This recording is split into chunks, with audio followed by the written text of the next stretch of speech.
The first time Sarah noticed the light, it was just after midnight, and the street was so quiet she could hear the distant hum of the highway like a secret being whispered. She had pulled up to the house in her old sedan, the engine ticking as it cooled, and there it was, a soft, persistent glow seeping from the edges of the drawn curtains in the upstairs window. Not bright, not inviting, just enough to suggest that someone or something was still awake inside. But the realtor had sworn the place was empty.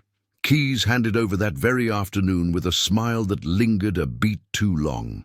Sarah Thompson had always been drawn to quiet places, the kind where the world felt like it was holding its breath. At 34, after a messy divorce and a job that had chewed her up in the city, she craved the simplicity of Willow Creek, a small town in upstate New York, where the streets ended in cul-de-sacs and the neighbors waved from porches without asking too many questions. The house at 47 Elm Street was a steal, a two-story colonial with peeling white paint and a wraparound porch that sagged just a little in the middle. It sat at the very end of the block, backed by a thick line of evergreens that swallowed the night whole. "Perfect for starting over," the realtor had said, her voice echoing in the empty foyer as they toured the creaky floors and sun-faded wallpaper. That first night, Sarah unpacked what she could in the dim glow of her phone's flashlight, the boxes from her apartment stacked like temporary walls in the living room. The air smelled of dust and faint lavender, as if someone had left a sachet in a drawer years ago. She made herself a cup of instant coffee in the kitchen, the counters worn smooth from decades of use, and sat at the small oak table that came with the place. Outside, the streetlights cast long shadows across the lawn. But Elm Street was one of those old neighborhoods where the bulbs were spaced far apart, leaving pockets of darkness that felt almost intentional. Sarah glanced out the window toward the end of the block, her end, and saw it again. That upstairs light, faint but unwavering, like a candle that refused to gutter out.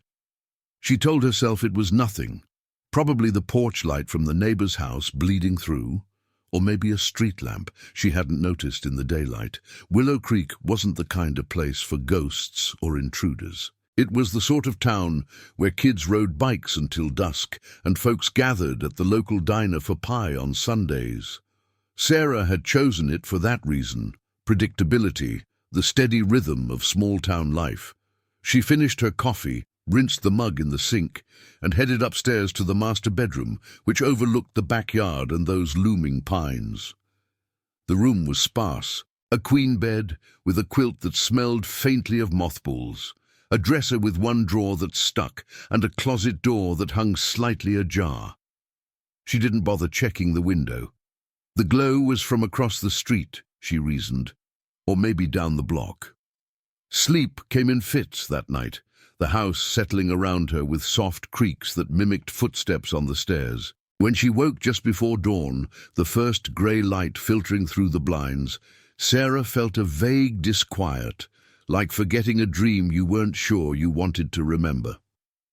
She padded downstairs in her socks, the wooden steps cool underfoot, and started the coffee maker again. The living room looked much as she'd left it, boxes untouched, but as she passed the front window, she paused. The street was empty, the evergreens still as statues, and there was no sign of that light anywhere. Not in her house, not in the neighbors. Just the ordinary morning haze.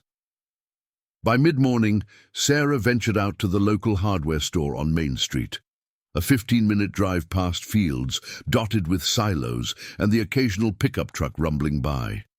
The town was everything she'd imagined.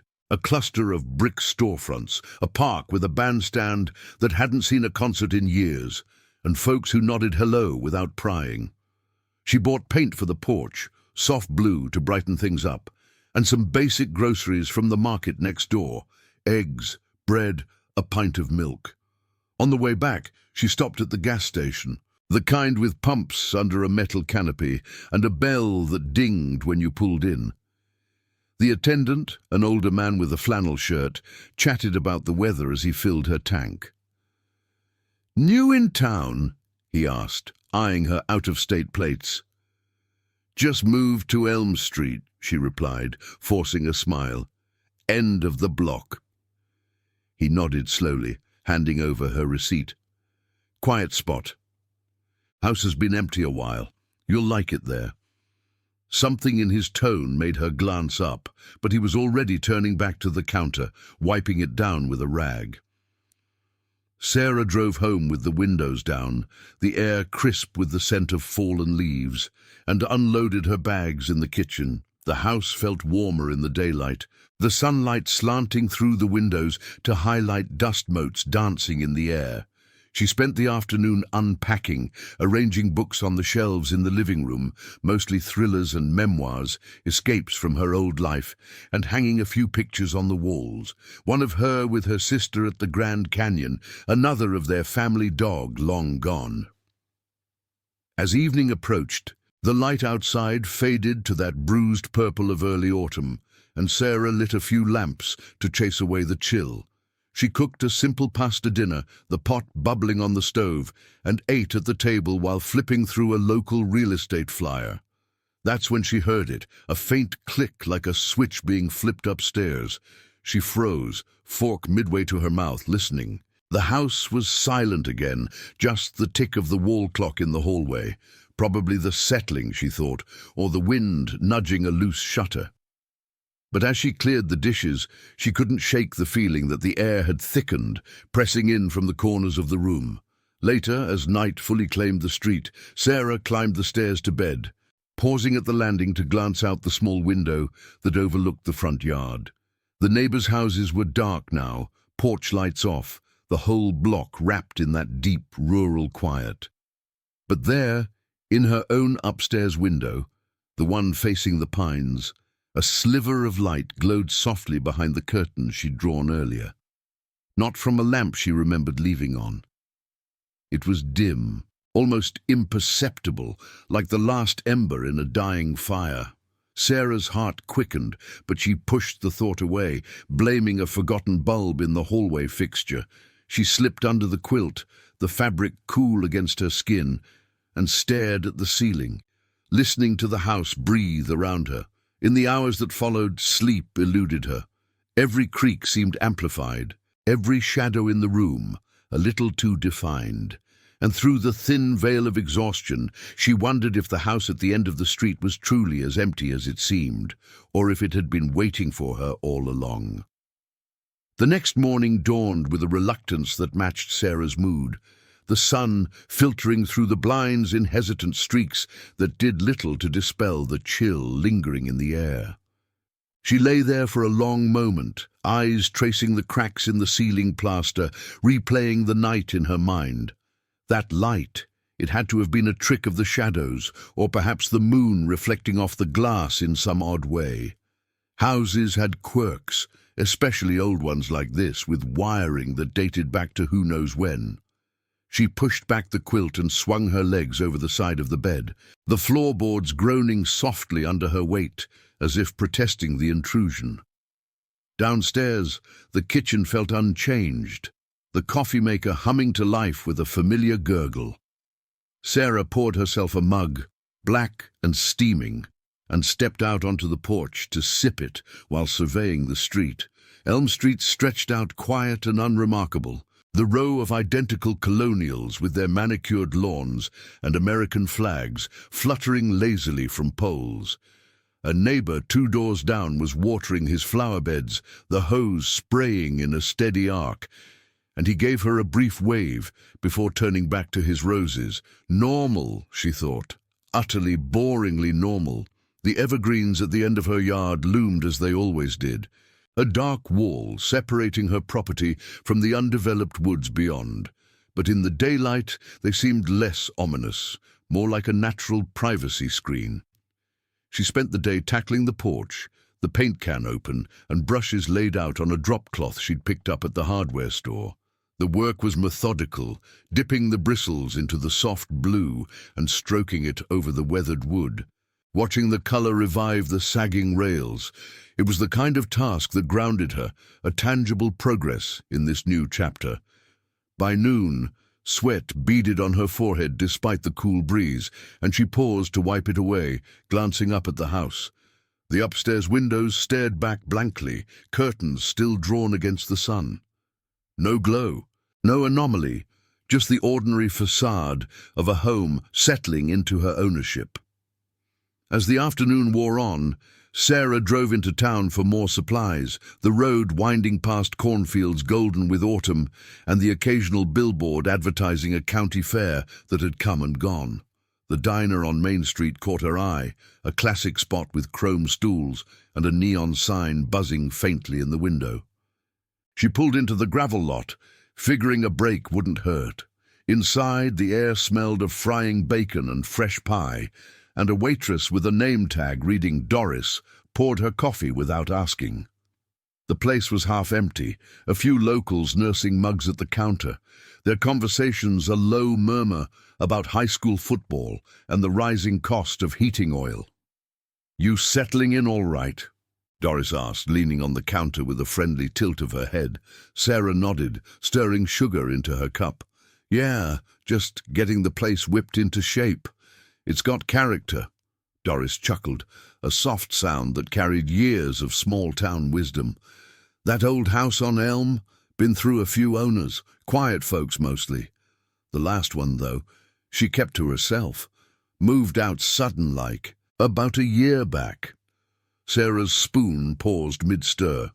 "Sudden? Any reason?" The waitress shrugged, wiping a spot on the formica. "Who knows? Life gets busy. But it's a good spot if you like your peace. Not much traffic down that end." Sarah filed the comment away, paying for her coffee and a slice of apple pie to go. On the drive back, the words nagged at her, but she dismissed them as idle chatter. People came and went in places like Willow Creek. It was the nature of starting over. Back home, she resumed painting until the light began to fade, the blue hue deepening to a twilight indigo.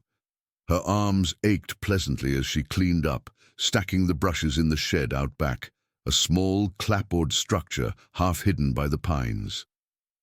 Dinner was the pie, eaten straight from the foil container at the kitchen table, the crust flaking onto the plate. The house felt companionable now, the day's labor filling it with her presence. She washed up, the hot water running clear over her hands, and wandered into the living room to sort through more boxes.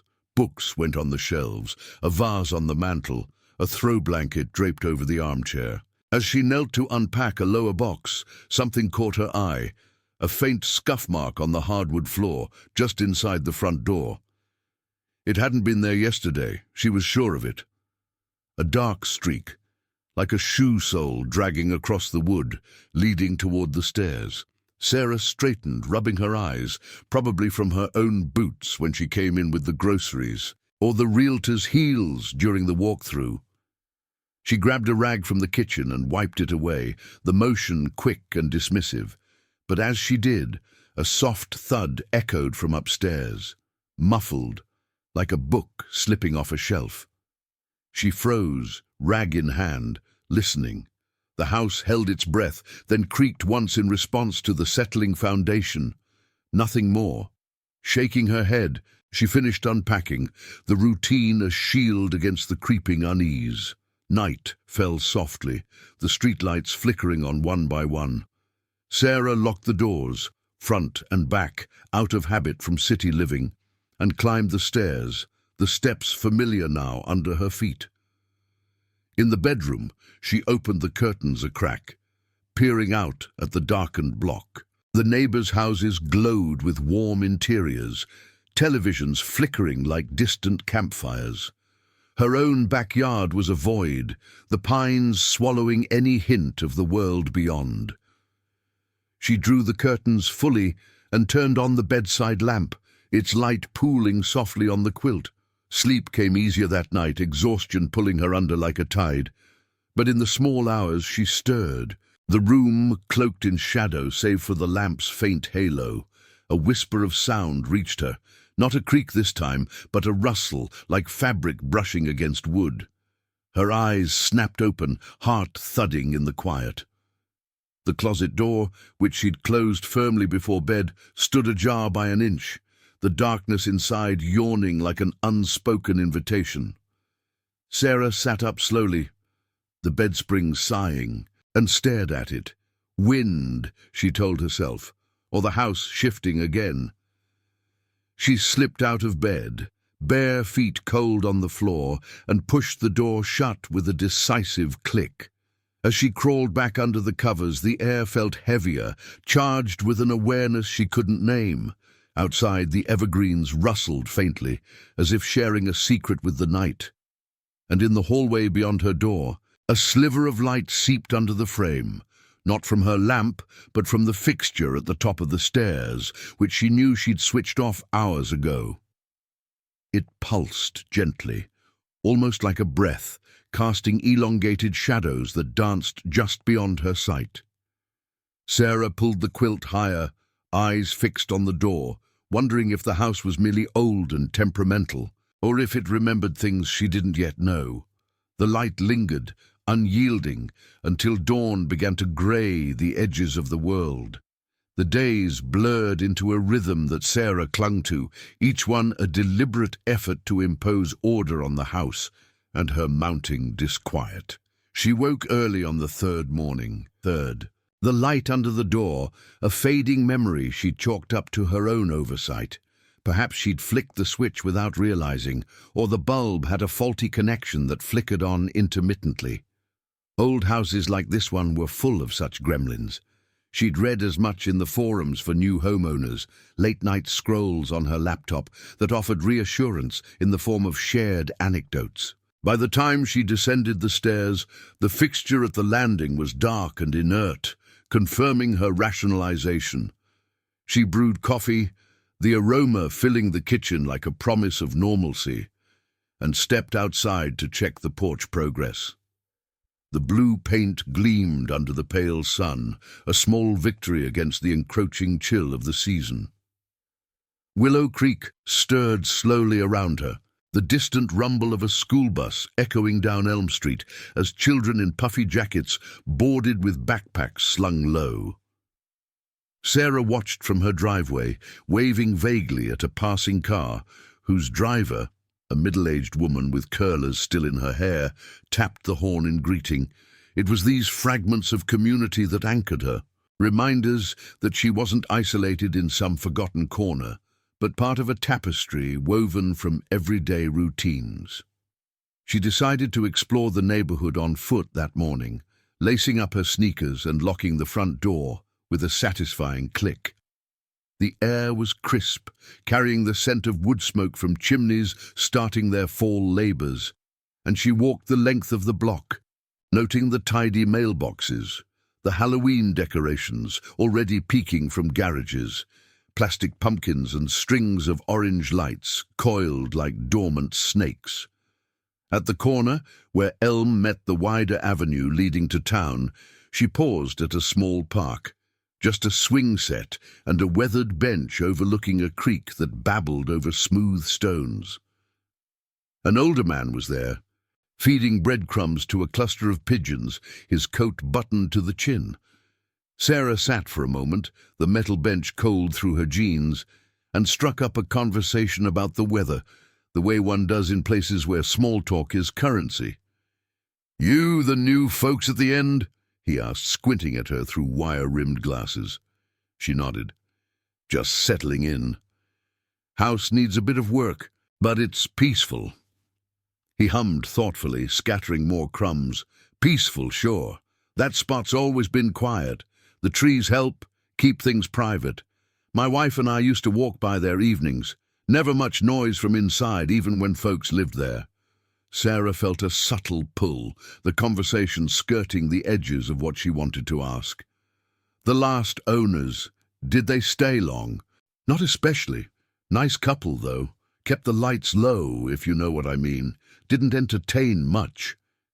He glanced at her then, his eyes sharpening just a fraction. "You notice anything? Off?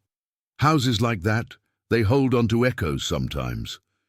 She laughed it off, a light sound that didn't quite reach her eyes, just the usual creaks and groans. Nothing a little paint can't fix. But as she rose to leave, his words lingered, a faint itch under her skin.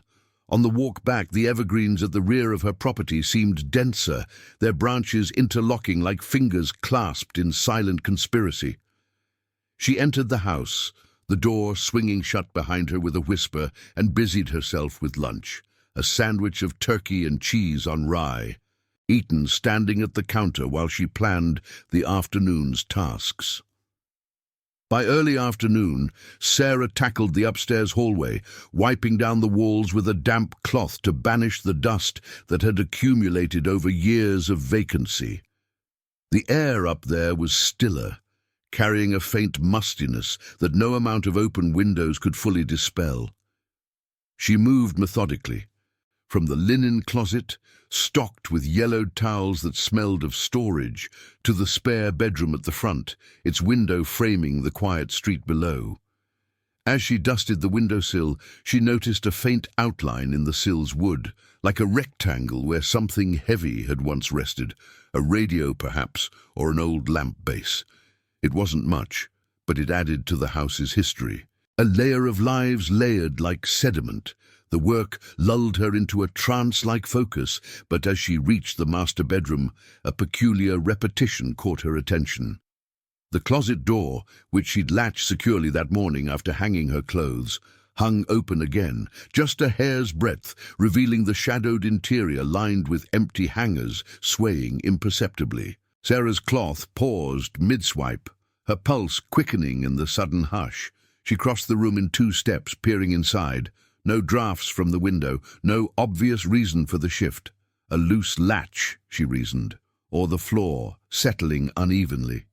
She closed it firmly, testing the handle twice, and stepped back, scanning the room for other discrepancies. The dresser drawer that had stuck before slid open smoothly now, but inside, her folded sweaters seemed slightly askew, as if nudged by an idle hand. Shaking off the unease, she continued downstairs, the stairs creaking in familiar protest. In the living room, she turned on the radio for company, a local station playing classic rock, the guitar riffs filling the space with artificial warmth. She sorted through the last of the boxes, arranging knickknacks on the coffee table, a ceramic mug from a long-ago vacation, a photo frame holding a snapshot of her old apartment balcony overlooking the city skyline. The normalcy of it all should have soothed her, but as the afternoon light slanted golden through the windows, she felt an odd sensation prickling at the back of her neck, like eyes on her, not from outside, but from within the walls themselves. She glanced over her shoulder repeatedly, finding only empty corners and the steady tick of the clock. Dinner was takeout from the diner, chicken noodle soup in a styrofoam cup, its steam curling up as she ate at the table. The radio now murmuring news about a cold front moving in.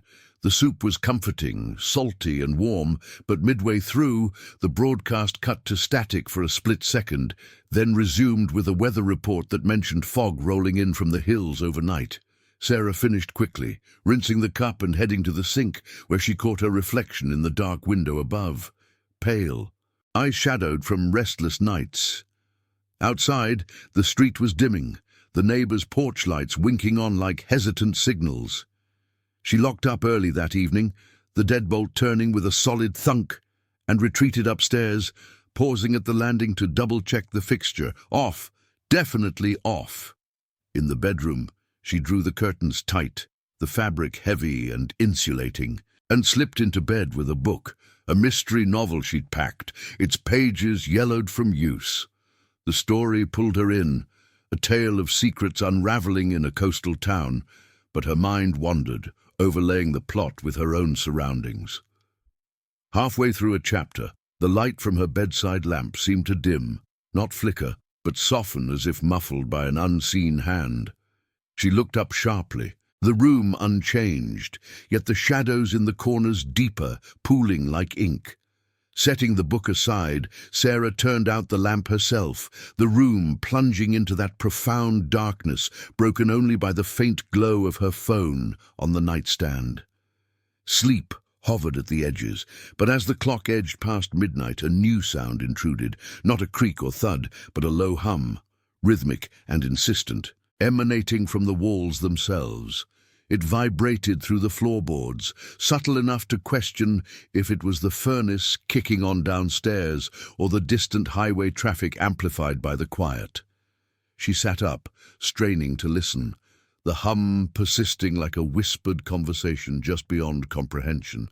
It stopped as abruptly as it started, leaving the silence heavier, more oppressive. In that void, Sarah's thoughts spiraled.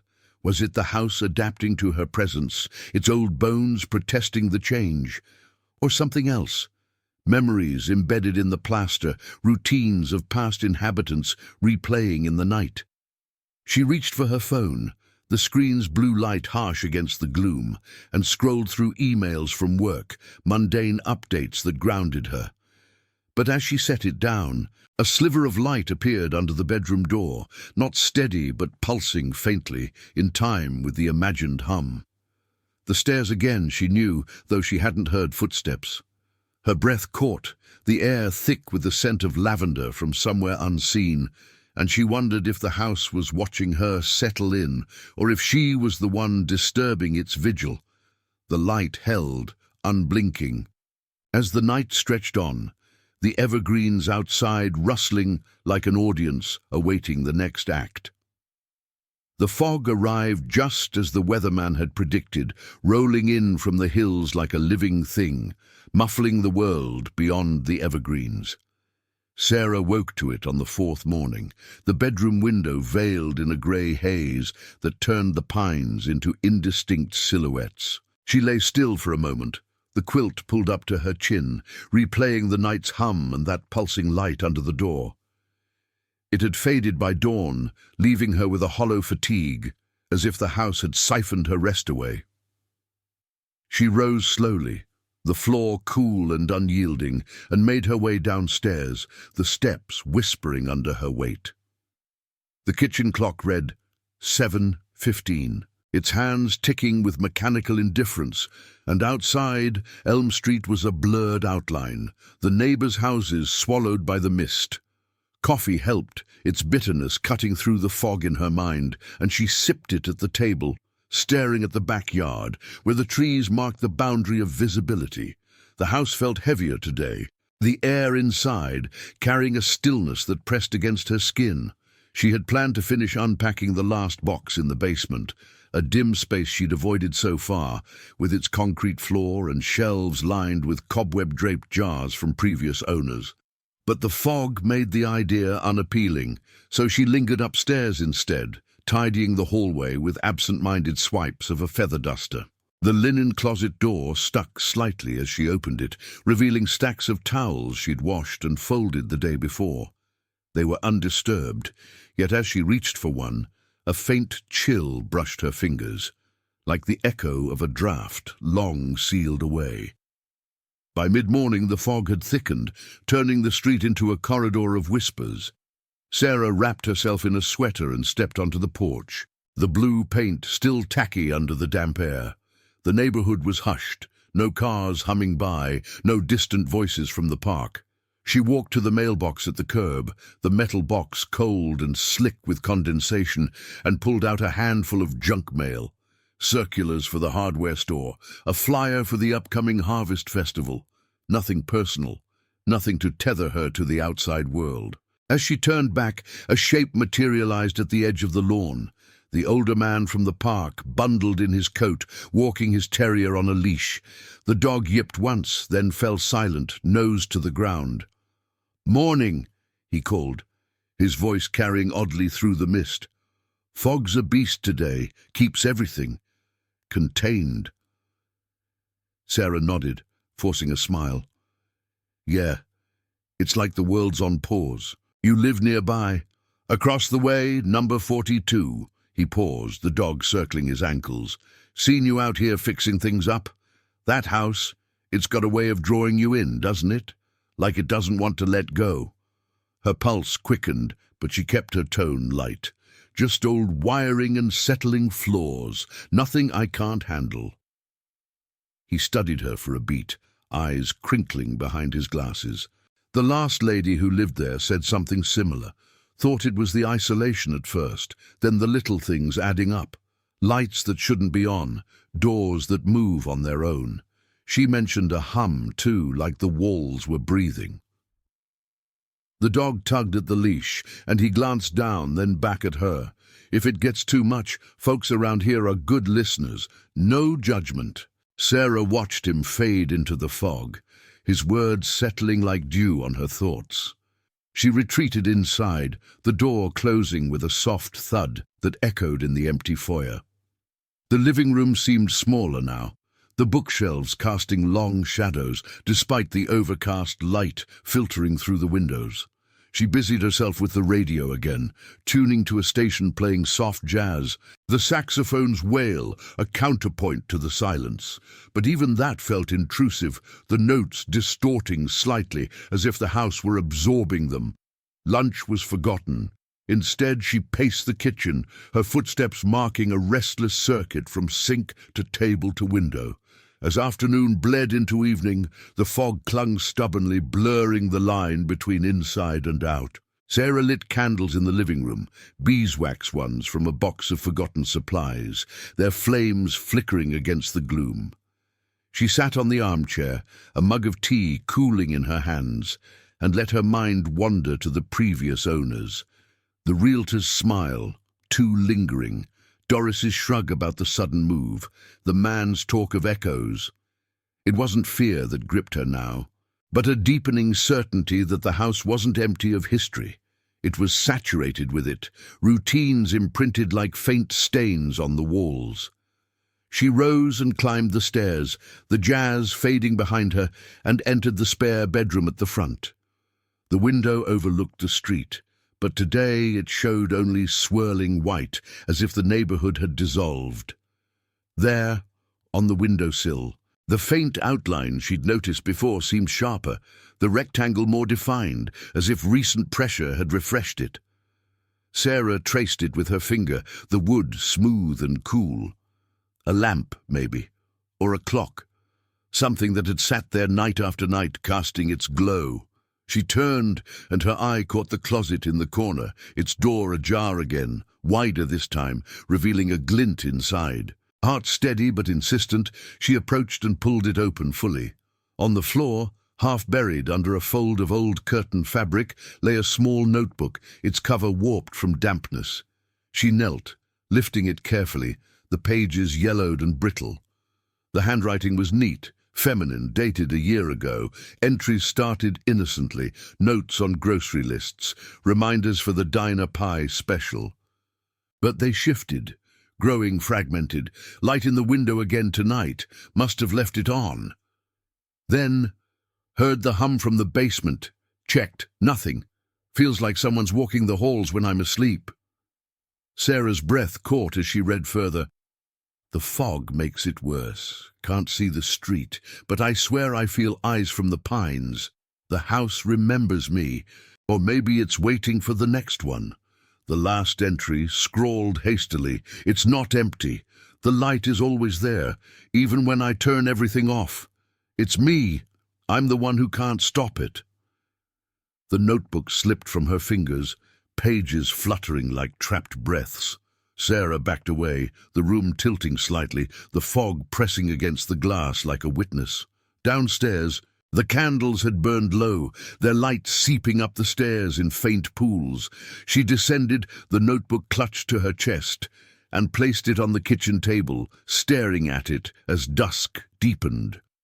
The hum returned then, low and rhythmic, vibrating through the counters, the chairs, her bones. Not from the furnace, not the highway. This was internal, the house exhaling its secrets. She didn't turn on the lights that night. Instead, she sat in the armchair, the darkness wrapping around her like an old acquaintance. The evergreens rustled beyond the window, their branches tapping a code against the fog-shrouded glass. And slowly, inevitably, a soft glow emerged, not from a bulb or candle, but from the edges of the curtains upstairs, visible through the banister as she glanced up. It pulsed gently, matching the hum, a quiet insistence that the house at the end of the street was never completely dark. Not because of ghosts or intruders, but because it held on to its watchers, drawing them into its vigil, one flicker at a time. Sarah closed her eyes, the glow lingering in her mind's eye, and wondered how long until she added her own notes to the pages. The fog outside thickened, sealing the world away, and in the quiet, the light held steady, waiting,